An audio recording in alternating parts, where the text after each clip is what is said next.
programa es familiar, apto para todo público. No contiene escenas de sexo o violencia.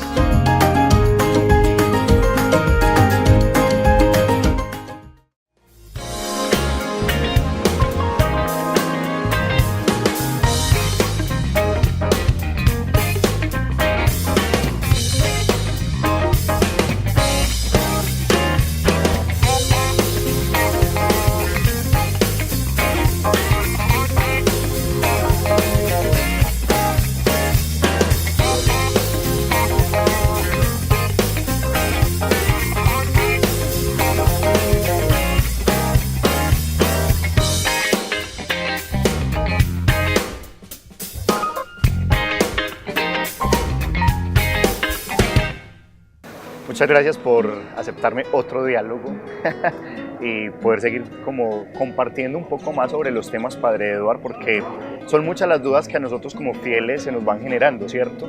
Aunque nosotros vamos avanzando, algunos de pronto en un proceso de formación desde los principios y las verdades de nuestra fe, una cosa la teoría y otra cosa la práctica, ¿cierto? Entonces, por ejemplo, el tema de los sacramentos, todos decimos el sacramento del bautismo, el sacramento de la confirmación, el sacramento del matrimonio, que la unción de los enfermos, ¿cierto? Para algunos hombres llamados por Dios de entre el pueblo el orden sacerdotal. Pero para muchos no queda claro eso de un sacramento. ¿Qué son los sacramentos? Bueno, mira, John Freddy, en primer lugar, pues un saludo especial a todas las personas que nos ven a través de este medio de comunicación. Muchas gracias por la invitación a compartir este programa. ¿Qué es un sacramento? Los sacramentos son signos sensibles que nos transmiten la gracia, de una forma pues como simple para explicarle al pueblo de Dios. Signos sensibles que nos transmiten la gracia. Dios siempre a lo largo de la historia de la salvación nos ha hablado a través de signos.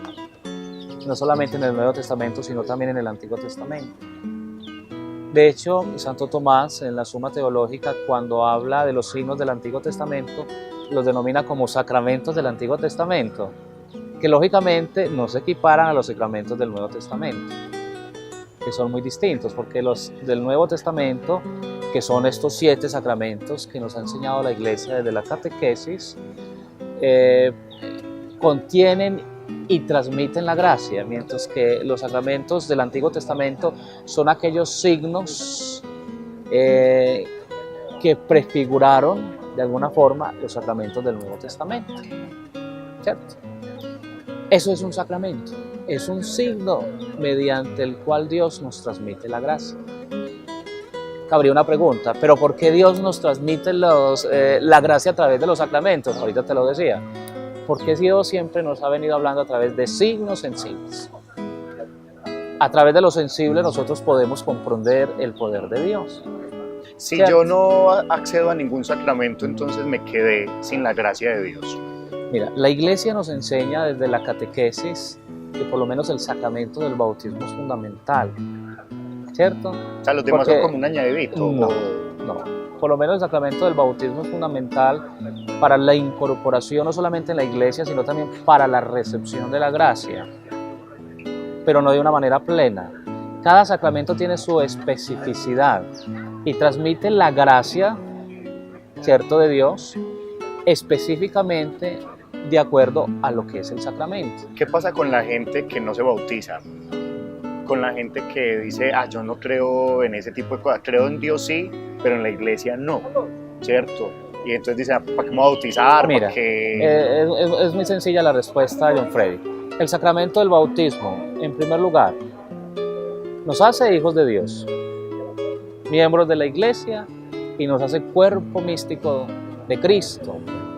Es decir, nos configura con Cristo cuerpo, y al ser configurados con Cristo cuerpo, es decir, miembros de la Iglesia, participamos de la triple misión de Cristo: profetas, sacerdotes y reyes. O sea, el que no se bautizó no es ni profeta, ni sacerdote, ni rey. Está condenado. Está condenado. Mira, hablar de la condenación o de la no condenación, eso le corresponde a Dios. Porque incluso fuera de la Iglesia pueden haber también principios y fundamentos de salvación. Aquellas personas que no han recibido el bautismo pero que viven a la recta conciencia. Viven a la recta conciencia, la voluntad de Dios y hacen, la voluntad de Dios, pueden salvarse. Pero eso es para aquellas personas que desconocen a Cristo y a la iglesia, por ejemplo un musulmán, por ejemplo un judío, que toda la vida vivió bajo la fe judía y eso ha sido lo que ha conocido, pero vive a rectitud de su conciencia la voluntad del Creador. Esa persona puede salvarse por los méritos de Cristo y de la iglesia, sin ser bautizados.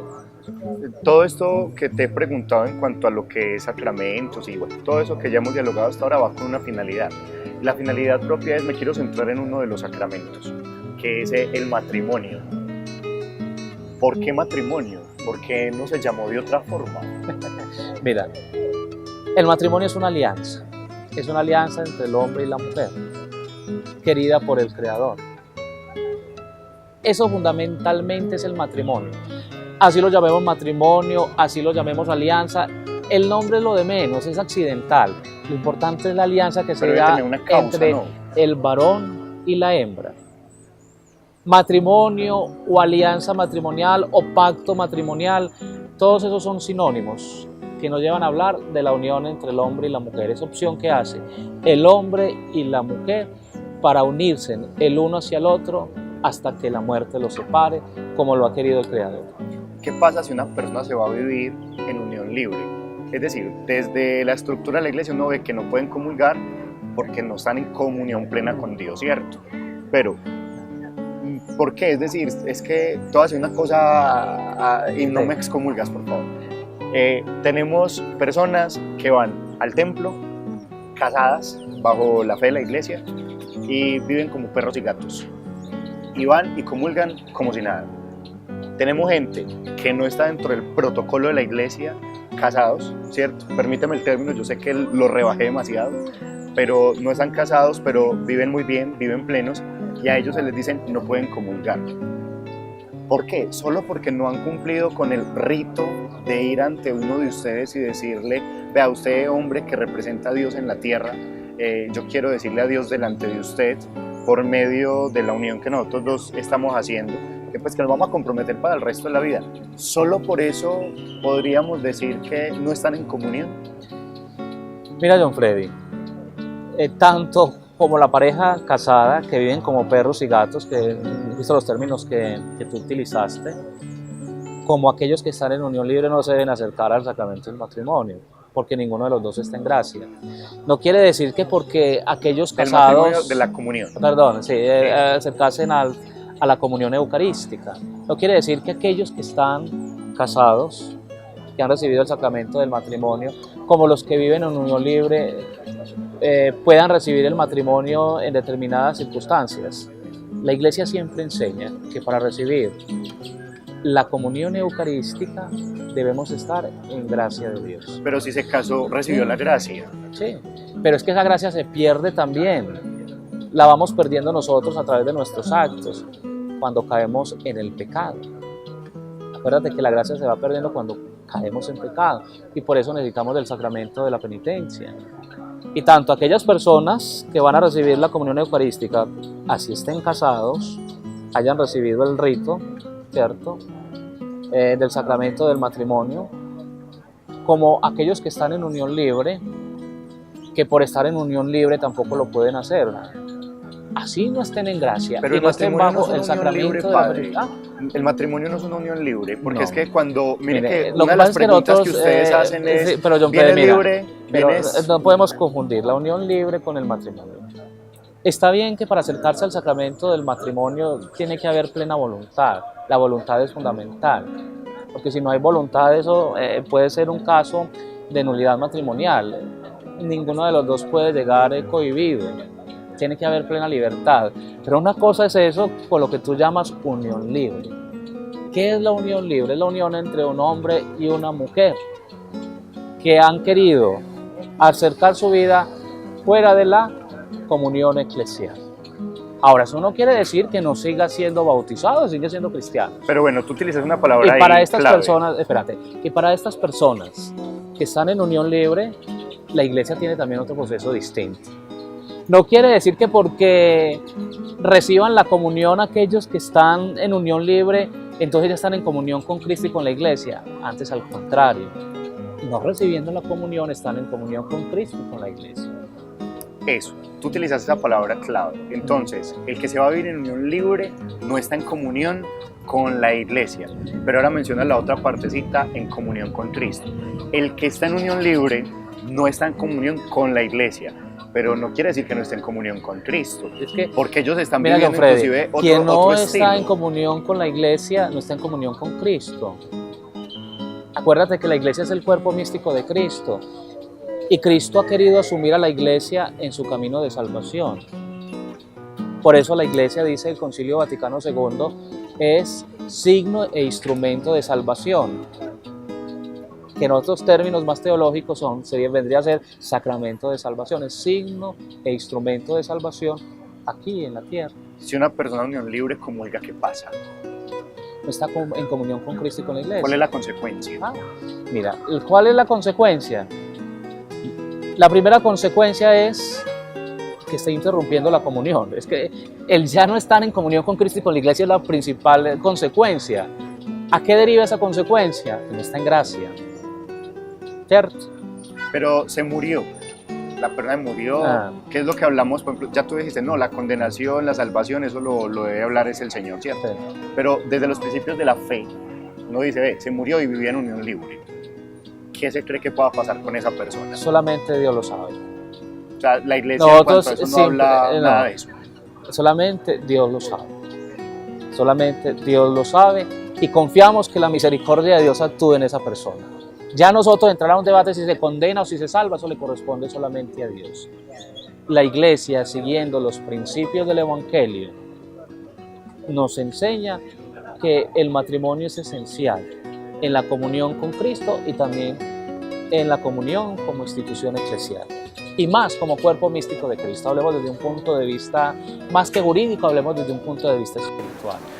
Pero ya entrar, que tal persona que es bautizada, que vivió en unión libre, que tal una de estas personas se murió, si se condena o no se condena, ha vivido de una forma irregular. Eso hay que dejarlo claro. Solo porque Hay no que se casó. vivido en una forma irregular. Más que solo como porque no se casó, es porque no ha querido entrar en esa comunión con Cristo y con la iglesia. Pero fue buena mamá. En vistas por el sacramento del matrimonio. Fue buen esposo. Por eso solamente se lo dejamos al Señor. Que la misericordia de Dios actúe en esa persona. Pero entonces vivió de manera irregular solo porque no fue ante uno de ustedes a decir me caso. No, pero el resto de su vida fue un ejemplo para no todos. Es porque haya ido ante uno de nosotros y haya dicho no me caso o me caso. Nosotros en el sacramento del matrimonio simplemente somos testigos cualificados. Que los que se casan son ellos, no somos nosotros los ministros los que nos casamos con ellos, no. Son ellos los que se casan, por eso ellos son los ministros del sacramento del matrimonio. Ellos han querido unir su vida bajo los principios del Evangelio, teniendo en cuenta la voluntad del Creador, ¿cierto? Porque una cosa es el matrimonio sacramental y otra cosa es el matrimonio natural, que son cosas muy distintas. ¿Qué es el matrimonio? El matrimonio sacramental es para nosotros los cristianos que conocemos que los sacramentos son signos sensibles y que son fundamentales para la salvación, porque los sacramentos son fundamentales para la salvación y cada uno de ellos nos configura de una forma específica en el camino salvífico que Cristo nos propone a través de la iglesia, John Freddy. Cristo nos propone a través de la iglesia, mira la palabra que estoy empleando, a través de la iglesia. Él ha querido asumir a la iglesia en ese camino de salvación. Y por eso entonces hay que tener en cuenta eso. Quienes no se acercan a los sacramentos, sobre todo al sacramento del matrimonio, a través de la iglesia, en algunos casos específicos, eso lo hablo para nosotros los bautizados, que conocemos el camino de Cristo y que conocemos el fundamento de la iglesia también como camino adquirido por Cristo en la salvación. Para nosotros, que lo conocemos, ¿cierto? Entonces está fuera de esa comunión, no solamente eclesial, sino fuera de esa comunión cristiana. Padre, ahorita que yo le decía, bueno, se casaron, Sí. pero en el camino se dieron cuenta, vinimos con toda la mejor intención, queríamos amarnos toda la vida, vinimos ante el ministro de Dios, nosotros dos como ministros, diciendo, ella es la protagonista de mi historia, yo el protagonista de la suya, pero hombre, no nos entendimos ya dentro de la vivencia del matrimonio y nos separamos. ¿Qué pasa ahí? Cuando la cosa es insoportable, John Freddy, la iglesia admite la separación de cuerpos. Ahora, ahí ya entraríamos a evaluar si hay de pronto antes del matrimonio, antes del consentimiento, que es lo que hace el matrimonio, ese consenso libre y voluntario, que es muy distinto a la unión libre, que eso quede muy claro a todas las personas que nos están escuchando. Libre y voluntario se entraría a evaluar si de pronto hubo algún impedimento. Digamos el país, yo libre y voluntariamente me fui a vivir sin casarme. Cierro el paréntesis. Okay. Entonces, ese consentimiento libre y voluntario que ellos hicieron en esa alianza, en ese consorcio, de querer unir la vida el uno para el otro, ¿cierto? Como manda el Creador y como determinó Jesucristo en la nueva alianza, ¿cierto? Porque acuérdate lo que dice el Catecismo de la Iglesia Católica. Jesucristo ha querido elevar a la dignidad de sacramento la unión entre un hombre y una mujer bautizados, porque el matrimonio natural es también un matrimonio querido por el Creador y dignificado por el Creador. O sea que necesariamente para yo acceder al sacramento del matrimonio tengo que estar bautizado. Sí, claro. Debo haberme porque confirmado. Es que la sacramentalidad del matrimonio, John Freddy, depende del bautismo. Por lo mismo, porque Jesucristo ha querido elevar la dignidad, a la dignidad de matrimonio, la unión entre un hombre y una mujer bautizados. Y si mi novia no está bautizada, pues nos queremos casar, ¿qué hay que hacer? Eso ya entraríamos ahí bajo un matrimonio con disparidad de culto, que es una cosa muy distinta. El matrimonio de disparidad de culto, John Freddy, es la unión entre un hombre o una mujer, que el uno es bautizado y que el otro no es bautizado. O ahora existe el matrimonio mixto, que es más común que el disparidad de culto. El matrimonio mixto es la unión entre dos bautizados, pero uno es católico y el otro no es católico. Pero es que los dos se aman y los dos, la iglesia permite esa unión. Solamente que la unión entre dos bautizados es sacramento, sea católico o no sea católico. Mientras que la unión entre un bautizado y un no bautizado, teológicamente no es sacramento, pero lo permite la iglesia para no privar de la vida sacramental y de la vida de la gracia a aquella persona que es bautizada. Pero padre, ahí por ejemplo me queda una duda, ¿cierto? Claro. Y es, yo soy bautizado en la fe de la iglesia, Sí. Pero ella es bautizada en otro esquema religioso. ¿El bautismo ella también es reconocido por la iglesia? Si es un matrimonio mixto, debe ser reconocido por la iglesia. ¿Cómo se reconoce que un bautismo, cómo lo reconoce la iglesia que el bautismo es válido? Primero, que se utilice bajo el elemento material del agua, que es la materia, y bajo la fórmula trinitaria. Y tenemos que ser conscientes que hay muchos bautismos de otras denominaciones cristianas, no católicas, que utilizan el agua y la fórmula trinitaria.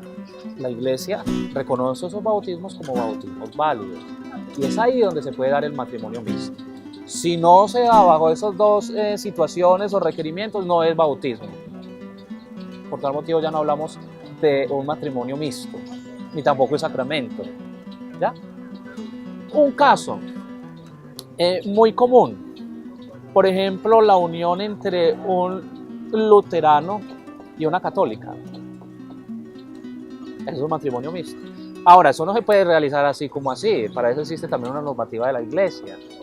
¿Cuál es la normativa de la iglesia? En primer lugar, que la persona bautizada no católica respete la fe del católico, ¿cierto? En segundo lugar, que los hijos sean educados por lo menos hasta que ellos tengan conciencia de por cuál de las dos religiones irse, ¿cierto? Sean educados en la fe católica. O sea, si la otra persona dice, no, el mío yo me lo llevo para mi denominación religiosa, no, entonces la iglesia dice no.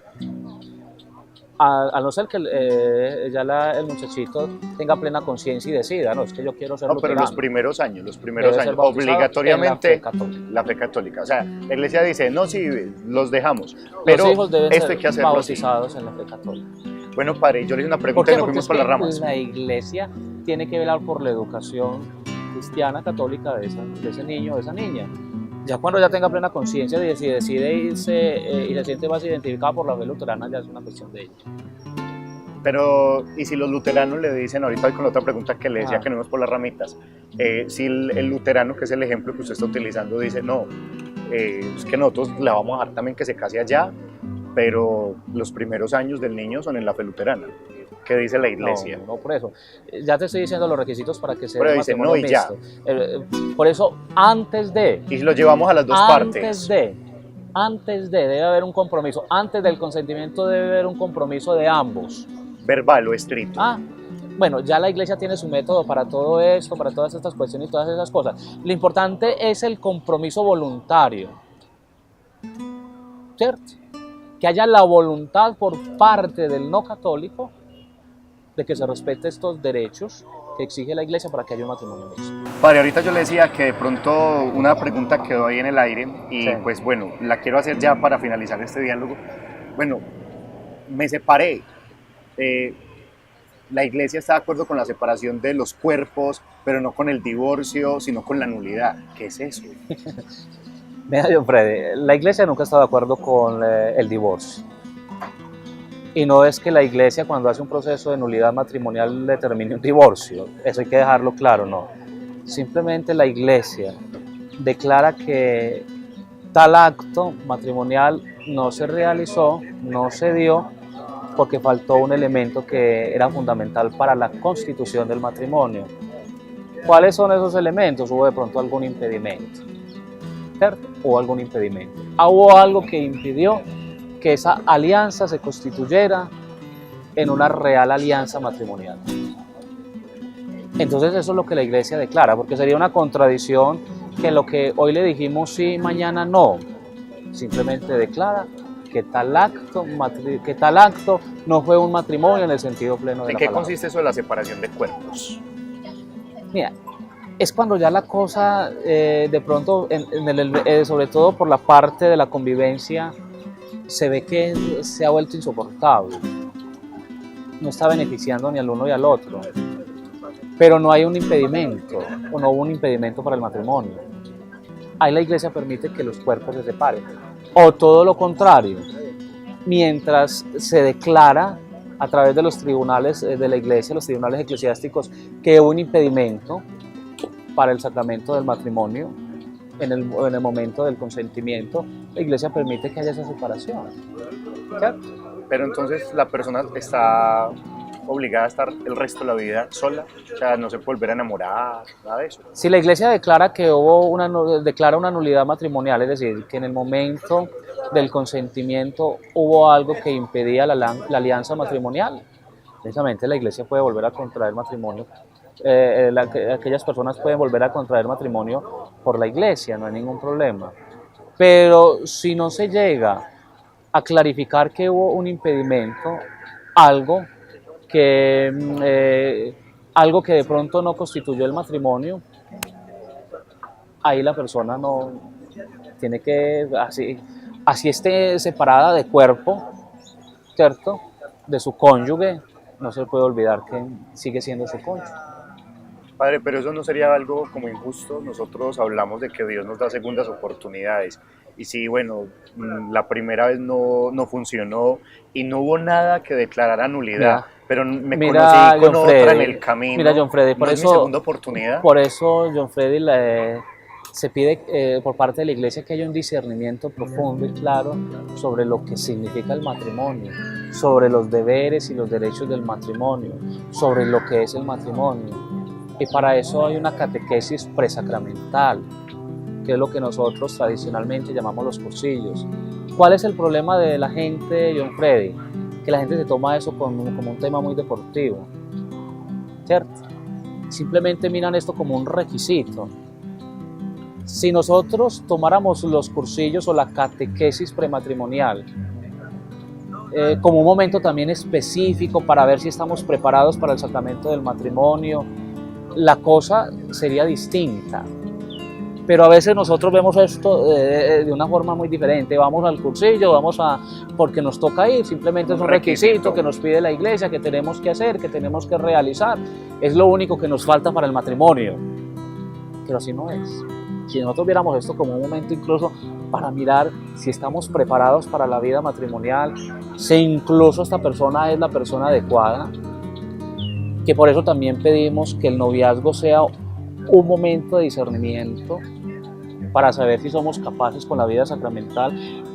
Está bien que nunca vamos a ser capaces de conocernos el uno con el otro, pero por lo menos ver si somos capaces de convivir, si hay amor real. ¿Y si el ensayito es la unión libre? ¿Ah? ¿Y si el ensayito de eso es la unión libre? Bueno, yo creo que ya en eso fui muy claro. La iglesia en eso es muy clara. La unión libre no es pero vista y no se puede, y no se puede, por eso, hombre, y la unión libre no se puede equiparar a una unión sacramental, jamás. Lo más noble y digno que permite la iglesia es el noviazgo. ¿Cierto? John Freddy, yo he conocido parejas que han vivido durante varios tiempos el noviazgo y que han hecho un discernimiento claro y que llevan bien su vida matrimonial.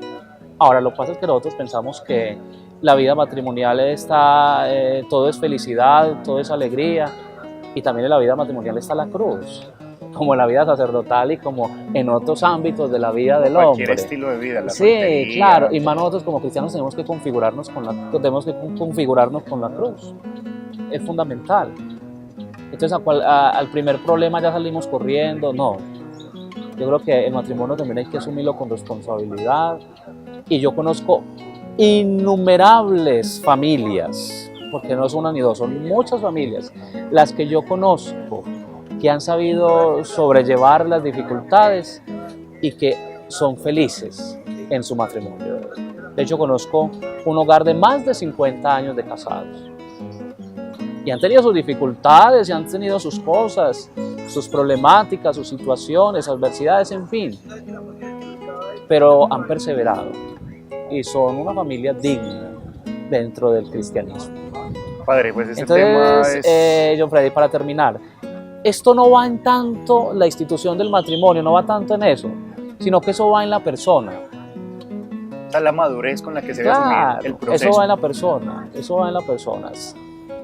Eso va en la persona. Lastimosamente, actualmente, el proceso de noviazgo es muy corto y vemos el matrimonio como una fantasía, y es ahí donde no somos capaces. El show, ¿no? Que se arma la parafernalia. Todas esas cosas, y es ahí donde no somos capaces de dar una respuesta y pensamos que es muy fácil.